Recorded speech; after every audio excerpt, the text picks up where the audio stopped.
welcome back. Hundreds of protesters marched through Nigeria's capital today. They demanded that the government do more to rescue the 187 schoolgirls who are still being held by Islamic militants.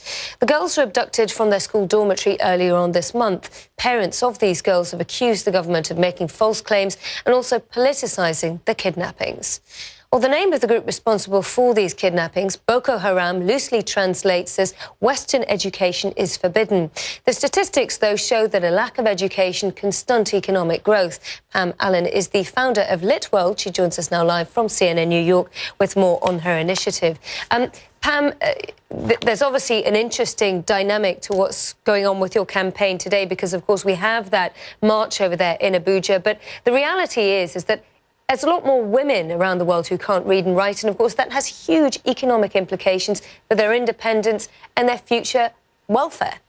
It really does. 2/3 of the world's illiterate people are women and girls, and actually it has a tremendous impact on world economy in every way. Girls who face early marriage, dropping out of school at young ages, research, all the studies show that it impacts the health of the country, the economy of the country. Girls are not productive in the workplace.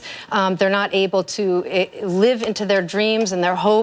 And achieve all their goals. And it's really an incredible injustice, actually, in terms of thinking both about the kinds of contributions the girls can make to our economy, but also in terms of the voices that we'll never hear if girls are not in school, not becoming fully literate, not becoming literate in ways that will help them to both absorb information they need, to be healthy, to live the lives they most truly want. Now, obviously, the sadness of this dynamic is that, yes, it's great to get more people reading and writing. It's a better world for everybody. But for those 793 people who currently remain illiterate, what are their options when eventually they do become literate? Because many of the countries that they live in have rampant unemployment and just can't meet the expectations that they will have later. Don't countries have to have much wider policies in place as well?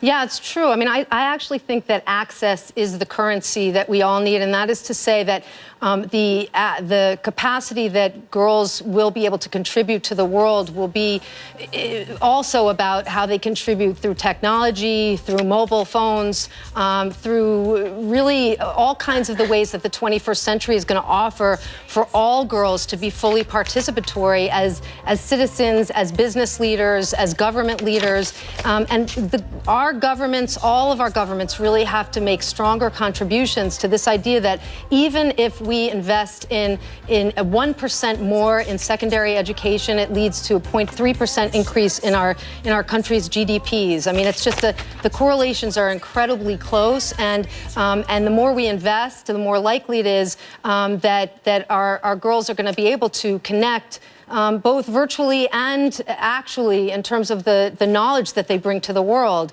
So access is key, and by access I mean access to technology, access to quality learning experiences, access to school, that we have to fight for girls' right to be in school, and also access to resources, access to books, access to notebooks, access to quality trained teachers. All of these are things that governments can do right away in order to maintain and ensure girls' access to school, to education, and to literacy.